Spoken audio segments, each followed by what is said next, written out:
श्री गणेशाय नमः। अथ श्री हनुमत्कवचम्।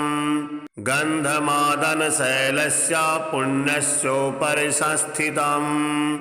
सुखासीनं ब्रह्मपुत्रं वसिष्ठमिष्टुमिच्छति। बालखिल्यादयो देवा सदेवो घामहर्षयः। अभ्यागम्य वसिष्ठं तं नमस्कृत्य यथाक्रमम् पूजिता ऋषयः सर्वे तमूचुः प्रियपूर्वकम्। हे ब्रह्मण्याचितोऽस्माकं तमेवार्थं शुभप्रदम्। अस्मिन् पूर्वं हनुमते विक्रमं जगदुत्तमम्। त्वामृते कः समर्थोऽत्र हनुमत्कवचं शुभम्। विख्यातानि सहस्राणि नामानि विविधानि च। कवचं रामचन्द्रो वै अजपत् परमादरात्। एवं ब्रह्मात्मजं ब्रह्मन्नेतावत्कथयस्व नः। कानि नामानि किं छन्दः को ऋषिः किं च देवता। को मन्त्रः केन दिग्बन्धः को विधिः किं फलं शुभम्। सर्वं कथयामि ब्रह्मन् कवचेन समन्वितम्। इत्युक्तो मुनिवाक्यं तु सावधानेन सर्वतः। श्रुत्वा वचो वसिष्ठस्तु विस्मितः परमो ऋषिः। भवन्त एव सर्वज्ञास्त्रिकालज्ञा जगत्त्रये। मदनुग्रह एवेष यां ब्रूहि परमर्षयः। एतत् प्रश्नं महापुण्यं रहस्यं परमाद्भुतम्। कथयामि मुनिश्रेष्ठा त्वत्पृष्टोऽहमशेषतः। शृणुध्वं हि यथा पूर्वं सुविस्तरात्। वसिष्ठ उवाच विनियोगः अस्य श्री हनुमत् दिव्यकवचस्तोत्रमन्त्रस्य अनुष्टुप् छन्दः। श्रीराम ऋषिः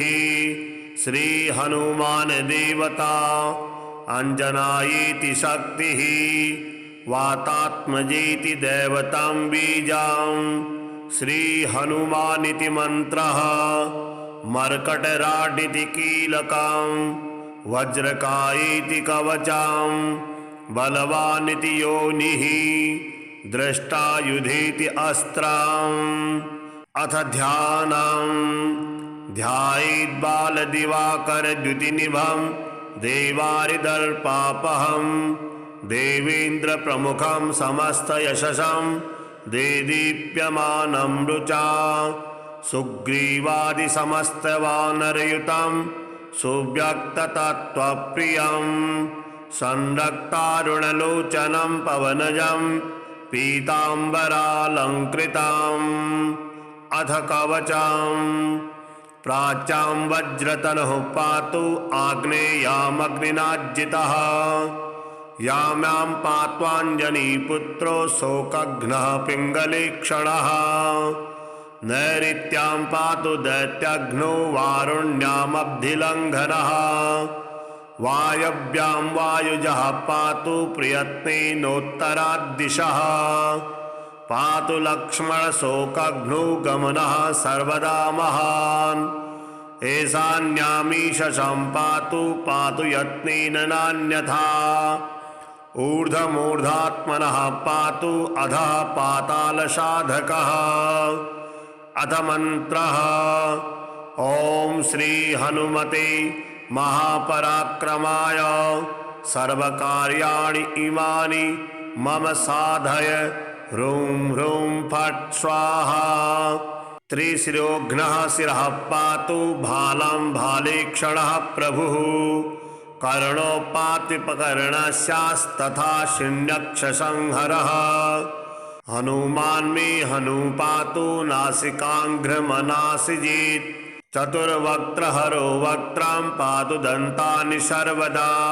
शूलद्रष्टा जितः पातु जिह्वायां दैत्यजिह्वः। भुजो भुजायुधः पातु स्कन्धो मे सन्धिकारकः। अंगुलिः पातु रामस्य वरणांगुलीयधारकः। नखान्नखायुधः पातु कङ्कनी भञ्जतस्तनौ वक्षः पात्वस्वमवक्षःघ्नो महोदरहरोदरम् केसरी नन्दनो मध्यं पातु पूर्वं प्रियत्मतः नाभिं पातु सदा पद्मा नाभस्य निजशक्तिमान् पृष्ठं पातु रणे पृष्ठं नादेयः सर्वदा हितः गुदं रक्तगुदः पातु गुह्यं गुह्यस्त्वलिङ्गकः ऊरु पातु हितशूरु भञ्जनो ग्रामसत्वरः स्थूलं जङ्घाख्यसंहारः पातु मे जङ्घयोर्द्वयोः दैत्यानां शीर्षविन्यस्ता पादः पातु निशम्पदौ यत्नेन सर्वकर्माणि मर्मज्ञः पातु सर्वदा रक्तरोमाह्वयः ध्वंसे रोमकूपानि पातु मे अहनि पातु हितावध्यः रात्रौ रात्रिजयाधिकः सन्ध्यां सन्धानकारण्यां रामायानीय दत्तवान् संग्रामे तु महामोहान् सर्वदा सर्वतोज्जया जलेग्रहहरः पातु वने लङ्कावनान्तकृत् स्थले भीमाग्रजः पातु गिरौ गिरिवनेश्वरः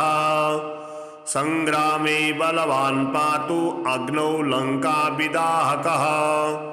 गृहे मां पातु सर्वत्र कदलीवनमन्दिरः हनुमत्कवचं यस्तु पठेद् विद्वान् विचक्षणः तत्फलं पुरतः सर्वं वक्ष्यामिह मुनीश्वर गन्धमादनशैलस्य पुण्यस्योपरि संस्थितम् सुखासीनं ब्रह्मपुत्रं वसिष्ठमिष्टुमिच्छति बालखिल्यादयो देवा सदेवो घामहर्षयः अभ्यागम्य वसिष्ठं तं नमस्कृत्य यथाक्रमम् पूजिता ऋषयः सर्वे तमूचुः प्रियपूर्वकम् हे ब्रह्मण्याचितोऽस्माकं तमेवार्थं शुभप्रदम् अस्मिन् पूर्वं हनुमते विक्रमं जगदुत्तमम् त्वामृते कः समर्थोऽत्र हनुमत्कवचं शुभम् विख्यातानि सहस्राणि नामानि विविधानि च कवचं रामचन्द्रो वै अजपत् परमादरात् एवं ब्रह्मात्मजं ब्रह्मन्नेतावत् कथयस्व नः कानि नामानि किं छन्दः को ऋषिः किं च देवता को मन्त्रः केन दिग्बन्धः को विधिः किं फलं शुभम् सर्वं कथय मे ब्रह्मन् कवचेन समन्वितम् इत्युक्तो मुनिवाक्यं तु सावधानेन सर्वतः श्रुत्वा वचो वसिष्ठस्तु विस्मितः परमो ऋषिः भवन्त एव सर्वज्ञास्त्रिकालज्ञा जगत्त्रये मदनुग्रह एवेषा यां ब्रूहि परमर्षयः एतत् प्रश्नं महापुण्यं रहस्यं परमाद्भुतम् कथयामि मुनिश्रेष्ठा त्वत्पृष्टोऽहमशेषतः शृणुध्वं हि यथा पूर्वं सुविस्तरात् वसिष्ठ उवाच विनियोगः अस्य श्री हनुमत् दिव्यकवच स्तोत्रमन्त्रस्य अनुष्टुप् छन्दः श्रीराम ऋषिः श्री हनुमान देवता अंजनायेति शक्तिः वातात्मजेति दैवतं बीजं श्री हनुमानिति मंत्रः मर्कटराडिति कीलकं वज्रकायेति कवचं बलवानिति योनिः दृष्टायुधेति अस्त्रम् अथ ध्यानम् ध्यायेद्बालदिवाकरद्युतिनिभं देवारिदर्पापहं देवेन्द्रप्रमुखं समस्तयशसं देदीप्यमानं रुचा सुग्रीवादिसमस्तवानरयुतं सुव्यक्ततत्त्वप्रियं संरक्तारुणलोचनं पवनजं पीताम्बरालङ्कृताम् अथ कवचम् प्राच्यां वज्रतनुः पातु आग्नेयामग्निनाज्जितः याम्यां पात्वाञ्जनीपुत्रो शोकघ्नः पिङ्गलीक्षणः नैऋत्यां पातु दैत्यघ्नो वारुण्यामब्धिलङ्घनः वायव्यां वायुजः पातु प्रयत्नेनोत्तराद्दिशः पातु लक्ष्मणशोकघ्नो गमनः सर्वदा महान् ईशान्यामीशं पातु यत्नेन नान्यथा ऊर्ध्वमूर्धात्मनः पातु अधः पातालसाधकः अथ मन्त्रः ॐ श्री हनुमते महापराक्रमाय सर्वकार्याणि इमानि मम साधय ह्रूं ह्रूं फट् स्वाहा त्रिशिरोघ्नः शिरः पातु भालं भालेक्षणः प्रभुः कर्णोपात्विपकर्णस्यास्तथा शिण्यक्षसंहरः हनुमान् मे हनुपातु नासिकाङ्घ्रमनासिजीत् चतुर्वक्त्रहरो वक्त्रां पातु दन्तानि सर्वदा शूलद्रष्टाजितः पातु जिह्वायां दैत्यजिह्वः भुजो भुजायुधः पातु स्कन्धो मे सन्धिकारकः अङ्गुलिः पातु रामस्य वरणाङ्गुलीयधारकः नखान्नखायुधः पातु कङ्कणी भञ्जतस्तनौ वक्षः पात्वस्वमवक्षःघ्नो महोदरहरोदरम् केसरी नन्दनो मध्यं पातु पूर्वं प्रियत्नतः नाभिं पातु सदा पद्मा नाभस्य निजशक्तिमान् पृष्ठं पातु रणे पृष्ठं नादेयः सर्वदा हितः गुदं रक्तगुदः पातु गुह्यं गुह्यस्त्वलिङ्गकः ऊरु पातु हितशूरु भञ्जनो ग्रामसत्वरः स्थूलं जङ्घाख्यसंहारः पातु मे जङ्घयोर्द्वयोः दैत्यानां शीर्षविन्यस्ता पादः पातु निशम्पदौ यत्नेन सर्वकर्माणि मर्मज्ञः पातु सर्वदा रक्तरोमाह्वयः ध्वंसे रोमकूपानि पातु मे अहनि पातु हितावध्यः रात्रौ रात्रिजयाधिकः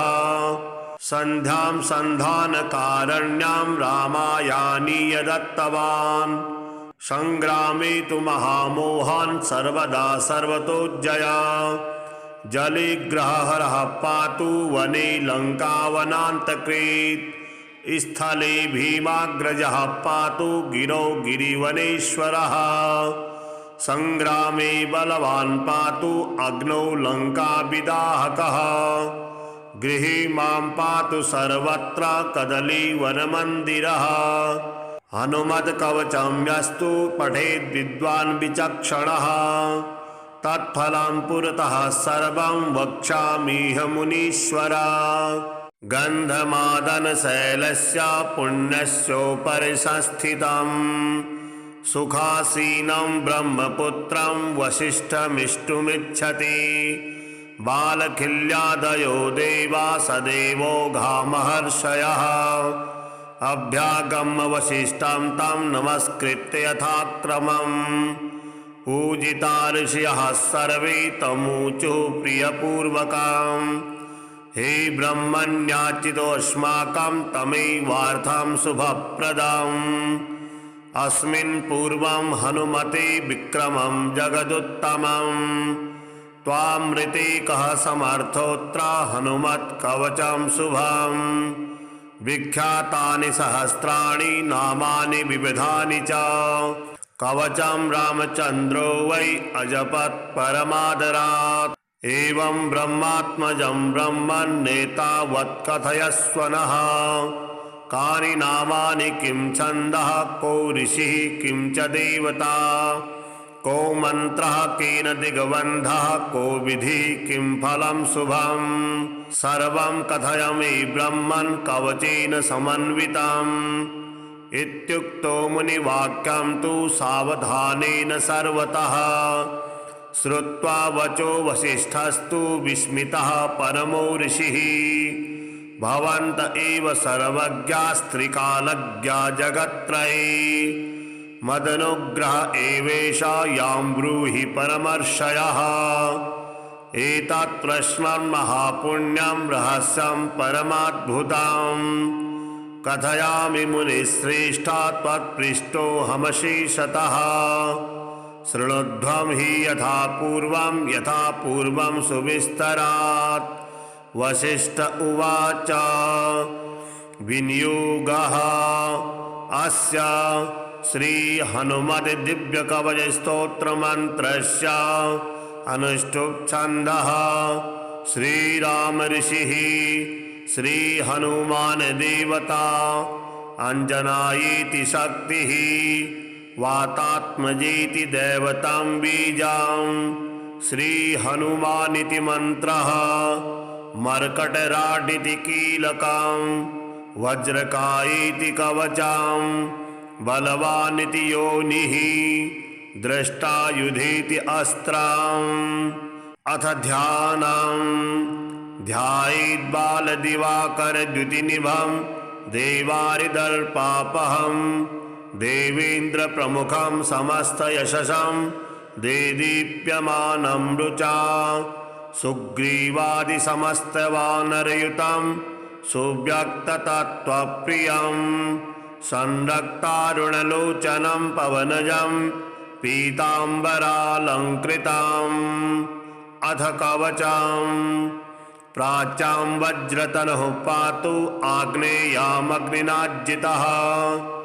याम्यां पात्वाञ्जनीपुत्रो शोकघ्नः पिङ्गलेक्षणः नैऋत्यां पातु दैत्यघ्नो वारुण्यामब्धिलङ्घनः वायव्यां वायुजः पातु प्रयत्नेनोत्तराद्दिशः पातु लक्ष्मणशोकघ्नो गमनः सर्वदा महान् ईशान्यामीशं पातु यत्नेन नान्यथा ऊर्ध्वमूर्धात्मनः पातु अधः पातालसाधकः। अथ मन्त्रः ॐ श्री हनुमते महापराक्रमाय सर्वकार्याणि इमानि मम साधय ह्रूं ह्रूं फट् स्वाहा। त्रिशिरोघ्नः शिरः पातु भालं भालेक्षणः प्रभुः कर्णोपातिपकर्णस्यास्तथा शून्यक्षसंहरः हनुमान् मे हनुपातु नासिकाङ्घ्रमनासिजीत् चतुर्वक्त्रहरो वक्त्रं पातु दन्तानि सर्वदा शूलद्रष्टा जितः पातु जिह्वायां दैत्यजिह्वः भुजो भुजायुधः पातु स्कन्धो मे सन्धिकारकः अङ्गुलिः पातु रामस्य वरणाङ्गुलीयधारकः नखान्नखायुधः पातु कङ्कणी भञ्जतस्तनौ वक्षः पात्वस्वमवक्षःघ्नो महोदरहरोदरं केसरी नन्दनो मध्यं पातु पूर्वं प्रियत्मतः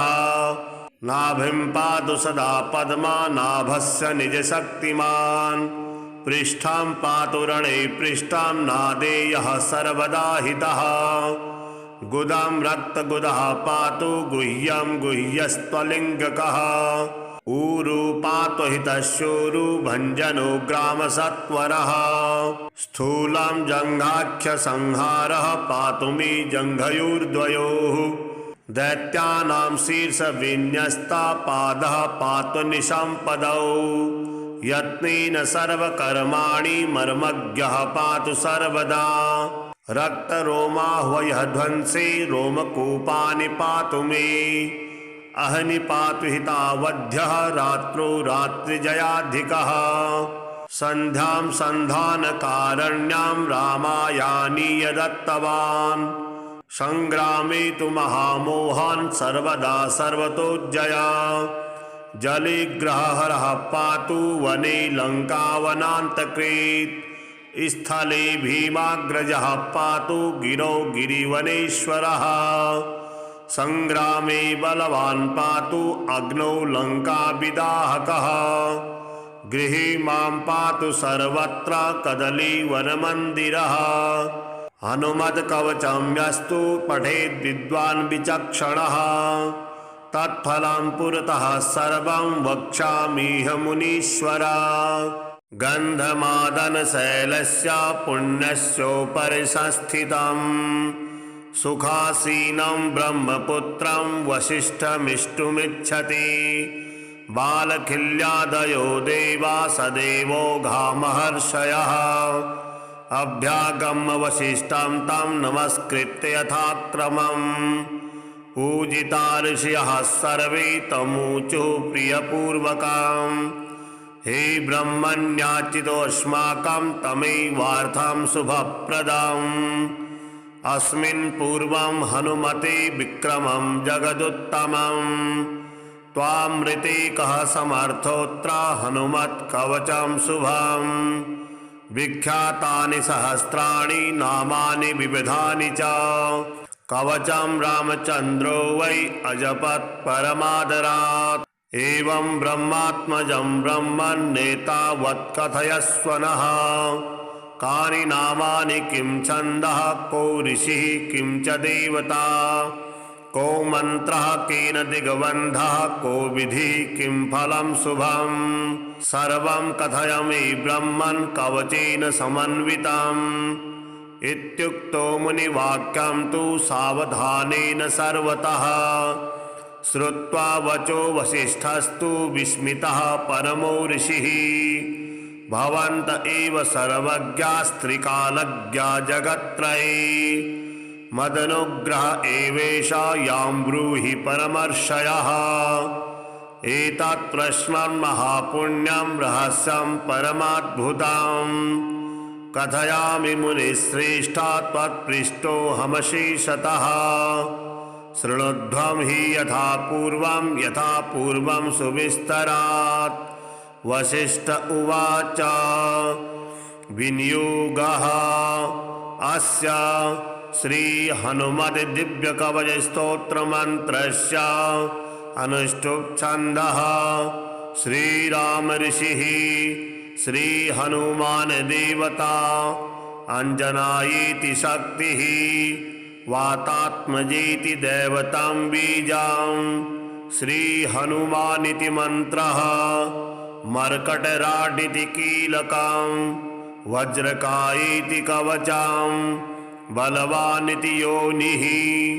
दृष्टायुधेति अस्त्रम् अथ ध्यानम् ध्यायेद्बालदिवाकरद्युतिनिभं देवारिदर्पापहं देवेन्द्रप्रमुखं समस्तयशसं देदीप्यमानं रुचा सुग्रीवादिसमस्तवानरयुतं सुव्यक्ततत्त्वप्रियं संरक्तारुणलोचनं पवनजं पीताम्बरालङ्कृतम् अथ कवचं प्राच्यां वज्रतनुः पातु आग्नेयामग्निनाज्जितः याम्यां पात्वाञ्जनीपुत्रो शोकघ्नः पिङ्गलेक्षणः नैऋत्यां पातु दैत्यघ्नो वारुण्यामब्धिलङ्घनः वायव्यां वायुजः पातु प्रयत्नेनोत्तराद्दिशः पातु लक्ष्मणशोकघ्नो गमनः सर्वदा महान् ईशान्यामीशं पातु पातु यत्नेन नान्यथा ऊर्ध्वमूर्धात्मनः पातु अधः पातालसाधकः अथ मन्त्रः ॐ श्री हनुमते महापराक्रमाय सर्वकार्याणि इमानि मम साधय ह्रूं ह्रूं फट् स्वाहा त्रिशिरोघ्नः शिरः पातु भालं भालेक्षणः प्रभुः कर्णोपात्विपकर्णस्यास्तथा शिण्यक्षसंहरः हनुमान् मे हनु पातु नासिकाङ्घ्रमनासिजेत् चतुर्वक्त्रहरो वक्त्रां पातु दन्तानि सर्वदा शूलद्रष्टा जितः पातु जिह्वायां दैत्यजिह्वः भुजो भुजायुधः पातु स्कन्धो मे सन्धिकारकः अङ्गुलिः पातु रामस्य वरणाङ्गुलीयधारकः नखान्नखायुधः पातु कङ्कणी भञ्जतस्तनौ वक्षः पात्वस्वमवक्षःग्नौ महोदरहरोदरम् केसरी नन्दनो मध्यं पातु पूर्वं प्रियत्मतः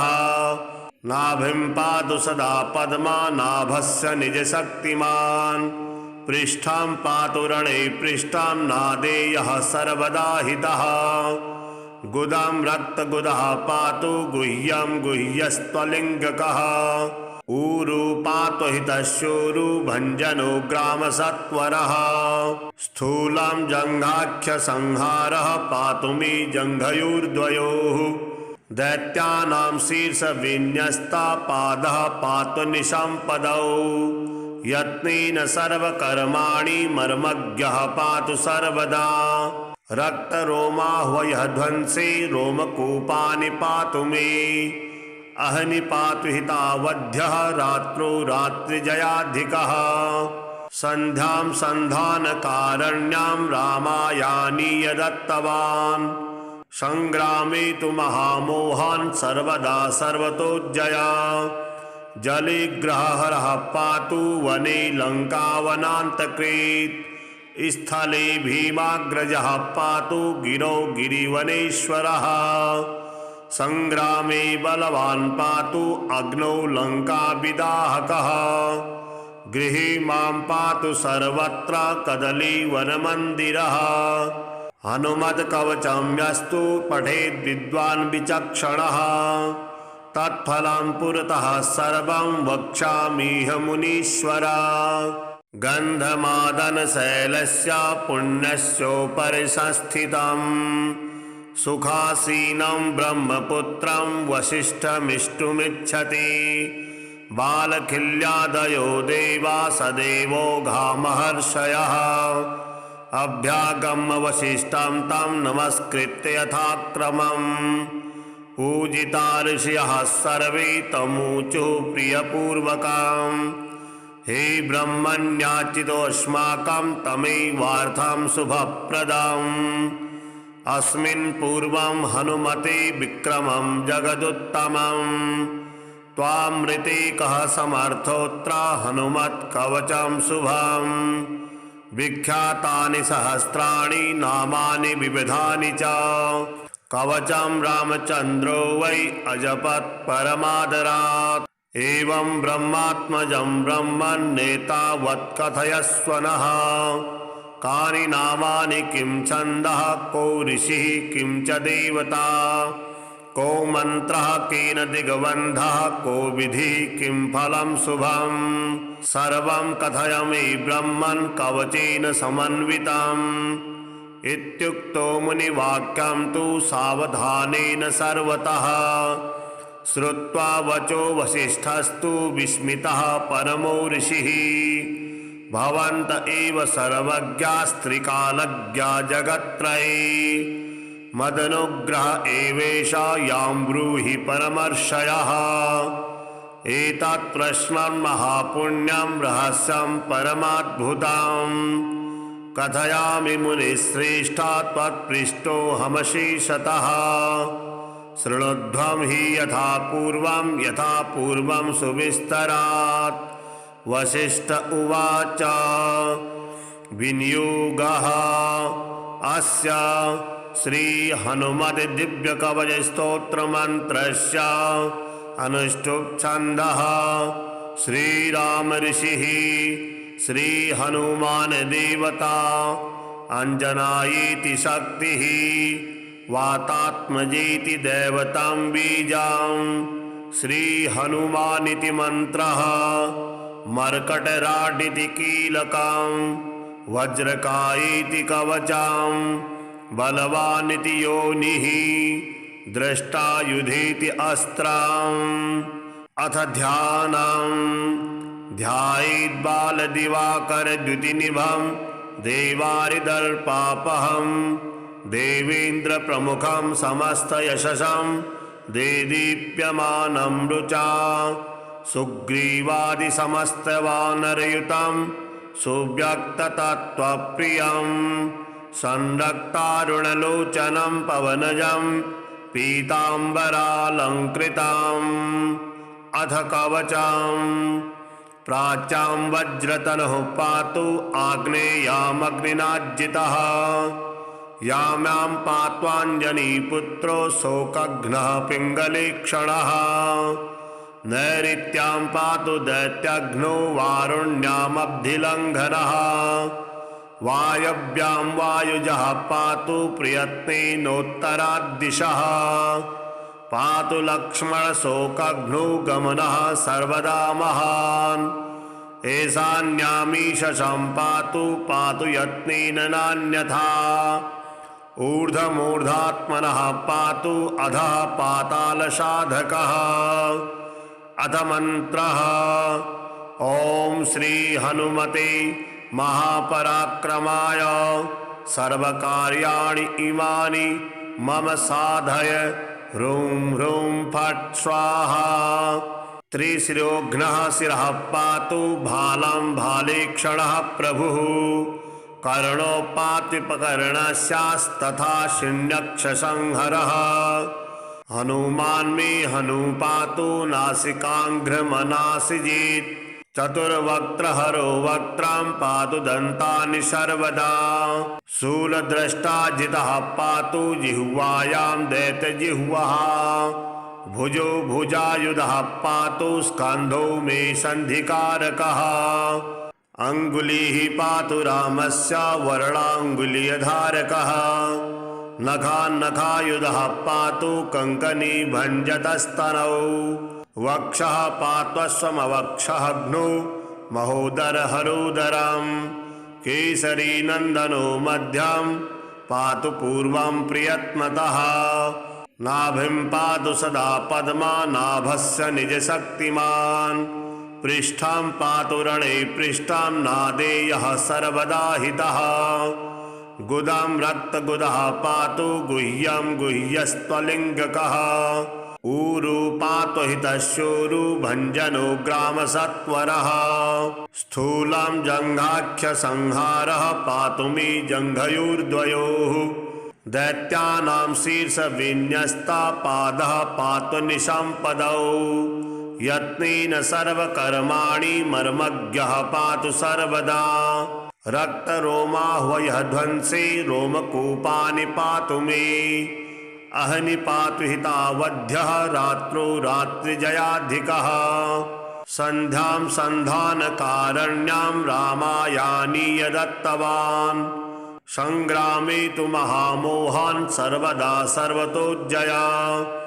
जलेग्रहहरः पातु वने लङ्कावनान्तकृत् स्थले भीमाग्रजः पातु गिरौ गिरिवनेश्वरः संग्रामे बलवान् पातु अग्नौ लङ्काविदाहकः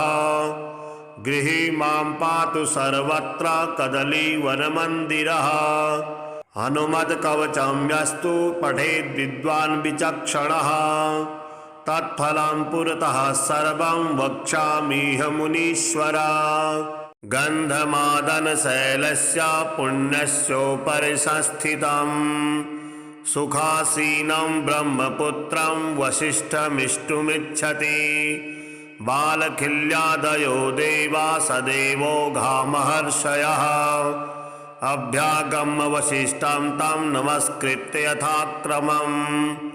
पूजिता ऋषयः सर्वे तमूचुः प्रियपूर्वकम्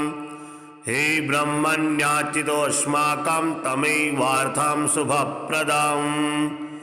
अस्मिन् पूर्वं हनुमते विक्रमं जगदुत्तमम् त्वामृते कः समर्थोऽत्र हनुमत्कवचं शुभम् विख्यातानि सहस्राणि नामानि विविधानि च कवचं रामचन्द्रो वै अजपत् परमादरात् एवं ब्रह्मात्मजं ब्रह्मन्नेतावत् कथयस्व नः कानि नामानि किं छन्दः को ऋषिः किं च देवता को मन्त्रः केन दिग्बन्धः को विधिः किं फलं शुभम् सर्वं कथयामि ब्रह्मन् कवचेन समन्वितम् इत्युक्तो मुनिवाक्यं तु सावधानेन सर्वतः श्रुत्वा वचो वसिष्ठस्तु विस्मितः परमो ऋषिः भवन्त एव सर्वज्ञास्त्रिकालज्ञा जगत्त्रये मदनुग्रह एवेषा यां ब्रूहि परमर्षयः एतत् प्रश्नं महापुण्यं रहस्यं परमाद्भुतम् कथयामि मुनिश्रेष्ठा त्वत्पृष्टोऽहमशेषतः शृणुध्वं हि यथा पूर्वं सुविस्तरात् वसिष्ठ उवाच विनियोगः अस्य श्री हनुमत् दिव्यकवच स्तोत्रमन्त्रस्य अनुष्टुप् छन्दः श्रीराम ऋषिः श्री हनुमान देवता अंजनायेति शक्तिः वातात्मजेति दैवतं बीजं श्री हनुमानिति मंत्रः मर्कटराडिति कीलकं वज्रकायेति कवचं बलवानिति योनिः दृष्टायुधेति अस्त्रम् अथ ध्यानम् ध्यायेद्बालदिवाकरद्युतिनिभं देवारिदर्पापहं देवेन्द्रप्रमुखं समस्तयशसं देदीप्यमानं रुचा सुग्रीवादिसमस्तवानरयुतं सुव्यक्ततत्त्वप्रियं संरक्तारुणलोचनं पवनजं पीताम्बरालङ्कृतम् अथ कवचं प्राच्यां वज्रतनुः पातु आग्नेयामग्निनाज्जितः याम्यां पात्वाञ्जनीपुत्रो शोकघ्नः पिङ्गलीक्षणः नैऋत्यां पातु दैत्यघ्नो वारुण्यामब्धिलङ्घनः वायव्यां वायुजः पातु प्रयत्नेनोत्तराद्दिशः पातु लक्ष्मणशोकघ्नो गमनः सर्वदा महान् ईशान्यामीशं पातु यत्नेन नान्यथा ऊर्ध्वमूर्धात्मनः पातु अधः पातालसाधकः अथ मन्त्रः ॐ श्री हनुमते महापराक्रमाय सर्वकार्याणि इमानि मम साधय ह्रूं ह्रूं फट् स्वाहा त्रिशिरोघ्नः शिरः पातु भालं भालेक्षणः प्रभुः कर्णोपातिपकर्णस्यास्तथा शून्यक्षसंहरः हनुमान् मे हनुपातु नासिकाङ्घ्रमनासिजीत् चतुर्वक्त्रहरो वक्त्रं पातु दन्तानि सर्वदा शूलद्रष्टाजितः पातु जिह्वायां दैत्यजिह्वः भुजो भुजायुधः पातु स्कन्धो मे सन्धिकारकः अङ्गुलिः पातु रामस्य वरणाङ्गुलीयधारकः नखान्नखायुधः पातु कङ्कणी भञ्जतस्तनौ वक्षः पात्वस्वमवक्षःघ्नो महोदरहरोदरम् केसरी नन्दनो मध्यं पातु पूर्वं प्रियत्नतः नाभिं पातु सदा पद्मा नाभस्य निजशक्तिमान् पृष्ठं पातु रणे पृष्ठं नादेयः सर्वदा हितः गुदं रक्तगुदः पातु गुह्यं गुह्यस्त्वलिङ्गकः ऊरु पातु हितशूरु भञ्जनो ग्रामसत्वरः स्थूलं जङ्घाख्यसंहारः पातु मे जङ्घयोर्द्वयोः दैत्यानां शीर्षविन्यस्ता पादः पातु निशम्पदौ यत्नेन सर्वकर्माणि मर्मज्ञः पातु सर्वदा रक्तरोमाह्वयः ध्वंसे रोमकूपानि पातु मे अहनि पातु हितावध्यः रात्रौ रात्रिजयाधिकः सन्ध्यां सन्धानकारण्यां रामायानीय दत्तवान् संग्रामे तु महामोहान् सर्वदा सर्वतोज्जया जलिग्रहहरः पातु वने लङ्कावनान्तकृत् स्थले भीमाग्रजः पातु गिरौ गिरिवनेश्वरः संग्रामे बलवान् पातु अग्नौ लङ्काविदाहकः गृहे मां पातु सर्वत्र कदलीवनमन्दिरः हनुमत्कवचं यस्तु पठेद् विद्वान् विचक्षणः तत्फलं पुरतः सर्वं वक्ष्यामिह मुनीश्वर गन्धमादनशैलस्य पुण्यस्योपरि संस्थितं सुखासीनं ब्रह्मपुत्रं वसिष्ठमिष्टुमिच्छति बालखिल्यादयो देवा सदेवो घामहर्षयः अभ्यागम्य वसिष्ठं तं नमस्कृत्य यथाक्रमम् पूजिता ऋषयः सर्वे तमूचुः प्रियपूर्वकम् हे ब्रह्मण्याचितोऽस्माकं तमेवार्थं शुभप्रदम् अस्मिन् पूर्वं हनुमते विक्रमं जगदुत्तमम् त्वामृते कः समर्थोऽत्र हनुमत्कवचं शुभम् विख्यातानि सहस्राणि नामानि विविधानि च कवचं रामचन्द्रो वै अजपत् परमादरात् एवं ब्रह्मात्मजं ब्रह्मन्नेतावत् कथयस्व नः कानि नामानि किं छन्दः को ऋषिः किं च देवता को मन्त्रः केन दिग्बन्धः को विधिः किं फलं शुभम् सर्वं कथयामि ब्रह्मन् कवचेन समन्वितम् इत्युक्तो मुनिवाक्यं तु सावधानेन सर्वतः श्रुत्वा वचो वसिष्ठस्तु विस्मितः परमो ऋषिः भवन्त एव सर्वज्ञास्त्रिकालज्ञा जगत्त्रये मदनुग्रह एवेष यां ब्रूहि परमर्षयः एतत् प्रश्नं महापुण्यं रहस्यं परमाद्भुतम् कथयामि मुनिश्रेष्ठा त्वत्पृष्टोऽहमशेषतः शृणुध्वं हि यथा पूर्वं सुविस्तरात् वसिष्ठ उवाच विनियोगः अस्य श्रीहनुमद्दिव्यकवचस्तोत्रमन्त्रस्य अनुष्टुप् छन्दः श्रीराम ऋषिः श्रीहनुमान् देवता अंजनायेति शक्तिः वातात्मजेति दैवतं बीजं श्रीहनुमानिति मन्त्रः मर्कटराडिति कीलकं वज्रकायेति कवचं बलवानिति योनिः द्रष्टायुधेति अस्त्रम्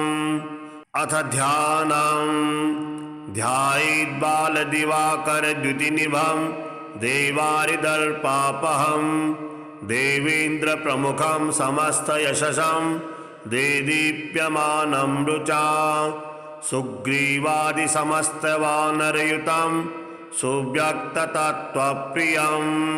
संरक्तारुणलोचनं पवनजं पीताम्बरालङ्कृतम् अथ कवचम् प्राच्यां वज्रतनुः पातु आग्नेयामग्निनाज्जितः याम्यां पात्वाञ्जनीपुत्रो शोकघ्नः पिङ्गलीक्षणः नैऋत्यां पातु दैत्यघ्नो वारुण्यामब्धिलङ्घनः वायव्यां वायुजः पातु प्रयत्नेनोत्तराद्दिशः पातु लक्ष्मणशोकघ्नो गमनः सर्वदा महान् ईशान्यामीशं पातु पातु यत्नेन नान्यथा ऊर्ध्वमूर्धात्मनः पातु अधः पातालसाधकः अथ मन्त्रः ॐ श्री हनुमते महापराक्रमाय सर्वकार्याणि इमानि मम साधय ह्रूं ह्रूं फट् स्वाहा। त्रिशिरोघ्नः शिरः पातु भालं भालेक्षणः प्रभुः कर्णोपात्विपकर्णस्यास्तथा शिण्यक्षसंहरः हनुमान् मे हनुपातु नासिकाङ्घ्रमनासिजीत् चतुर्वक्त्रहरो वक्त्रां पातु दन्तानि सर्वदा शूलद्रष्टा जितः पातु जिह्वायां दैत्यजिह्वः भुजो भुजायुधः पातु स्कन्धौ मे सन्धिकारकः अङ्गुलिः पातु रामस्य वरणाङ्गुलीयधारकः नखान्नखायुधः पातु कङ्कणी भञ्जतस्तनौ वक्षः पात्वस्वमवक्षःघ्नौ महोदरहरोदरम् केसरी नन्दनो मध्यं पातु पूर्वं प्रियत्मतः नाभिं पातु सदा पद्मा नाभस्य निजशक्तिमान् पृष्ठं पातु रणे पृष्ठं नादेयः सर्वदा हितः गुदं रक्तगुदः पातु गुह्यं गुह्यस्त्वलिङ्गकः ऊरु पातु हितशूरु भञ्जनो ग्रामसत्वरः स्थूलं जङ्घाख्यसंहारः पातु मे जङ्घयोर्द्वयोः दैत्यानां शीर्षविन्यस्ता पादः पातु निशम्पदौ यत्नेन सर्वकर्माणि मर्मज्ञः पातु सर्वदा रक्तरोमाह्वयः ध्वंसे रोमकूपानि पातु मे अहनि पातु हितावध्यः रात्रौ रात्रिजयाधिकः सन्ध्यां सन्धानकारण्यां रामायानीय दत्तवान् संग्रामे तु महामोहान् सर्वदा सर्वतोज्जया जलेग्रहहरः पातु वने लङ्कावनान्तकृत् स्थले भीमाग्रजः पातु गिरौ गिरिवनेश्वरः संग्रामे बलवान् पातु अग्नौ लङ्काविदाहकः गृहे मां पातु सर्वत्र कदलीवनमन्दिरः हनुमत्कवचं यस्तु पठेद् विद्वान् विचक्षणः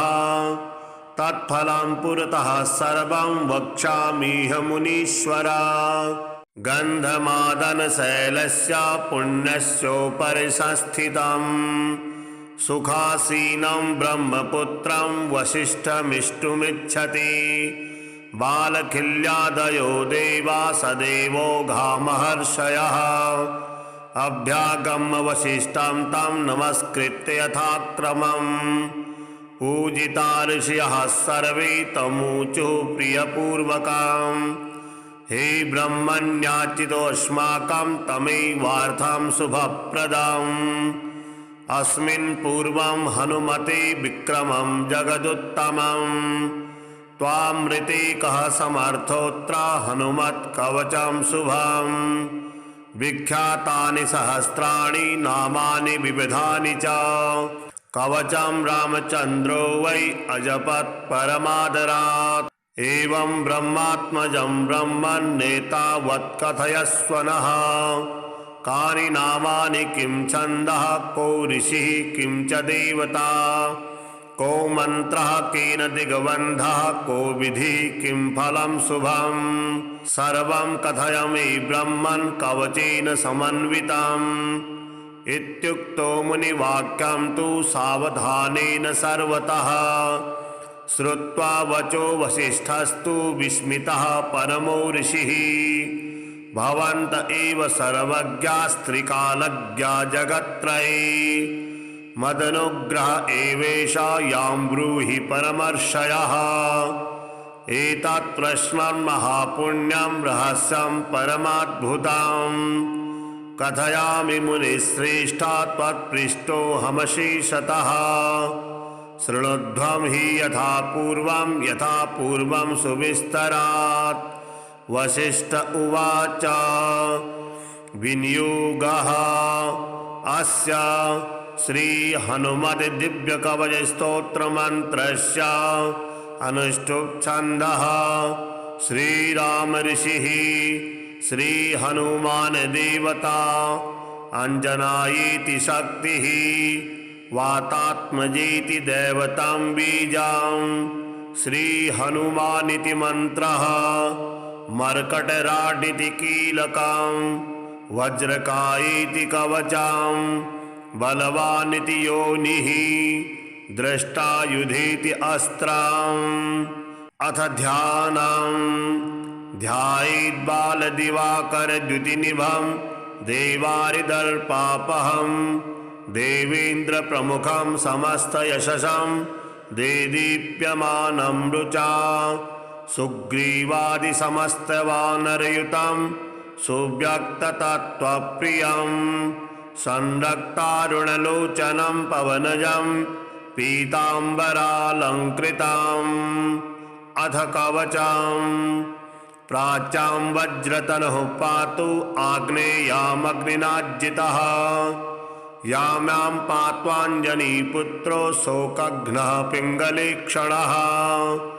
नैऋत्यां पातु दैत्यघ्नो वारुण्यामब्धिलङ्घनः वायव्यां वायुजः पातु प्रयत्नेनोत्तराद्दिशः पातु लक्ष्मणशोकघ्नो गमनः सर्वदा महान् ईशान्यामीशं पातु यत्नेन नान्यथा ऊर्ध्वमूर्धात्मनः पातु अधः पातालसाधकः अथ मन्त्रः ॐ श्री हनुमते महापराक्रमाय सर्वकार्याणि इमानि मम साधय ह्रूं ह्रूं फट् स्वाहा त्रिशिरोघ्नः शिरः पातु भालं भालेक्षणः प्रभुः कर्णोपात्विपकर्णस्यास्तथा शिण्यक्षसंहरः हनुमान् मे हनुपातु नासिकाङ्घ्रमनासिजीत् चतुर्वक्त्रहरो वक्त्रं पातु दन्तानि सर्वदा शूलद्रष्टाजितः पातु जिह्वायां दैत्यजिह्वः भुजो भुजायुधः पातु स्कन्धो मे सन्धिकारकः अङ्गुलिः पातु रामस्य वरणाङ्गुलीयधारकः नखान्नखायुधः पातु कङ्कणी भञ्जतस्तनौ वक्षः पात्वस्वमवक्षःघ्नो महोदरहरोदरम् केसरी नन्दनो मध्यं पातु पूर्वं प्रियत्मतः नाभिं पातु सदा पद्मा नाभस्य निजशक्तिमान् पृष्ठं पातु रणे पृष्ठं नादेयः सर्वदा हितः गुदं रक्तगुदः पातु गुह्यं गुह्यस्त्वलिङ्गकः ऊरु पातु हितशूरु भञ्जनो ग्रामसत्वरः स्थूलं जङ्घाख्यसंहारः पातु मे जङ्घयोर्द्वयोः दैत्यानां शीर्षविन्यस्ता पादः पातु निशम्पदौ यत्नेन सर्वकर्माणि मर्मज्ञः पातु सर्वदा रक्तरोमाह्वयः ध्वंसे रोमकूपानि पातु मे अहनि पातु हितावध्यः रात्रौ रात्रिजयाधिकः सन्ध्यां सन्धानकारण्यां रामायानीय दत्तवान् संग्रामे तु महामोहान् सर्वदा सर्वतोज्जया जलिग्रहहरः पातु वने लङ्कावनान्तकृत् स्थले भीमाग्रजः पातु गिरौ गिरिवनेश्वरः संग्रामे बलवान् पातु अग्नौ लङ्काविदाहकः गृहे मां पातु सर्वत्र कदलीवनमन्दिरः हनुमत्कवचं यस्तु पठेद् विद्वान् विचक्षणः तत्फलं पुरतः सर्वं वक्ष्यामीह मुनीश्वरा।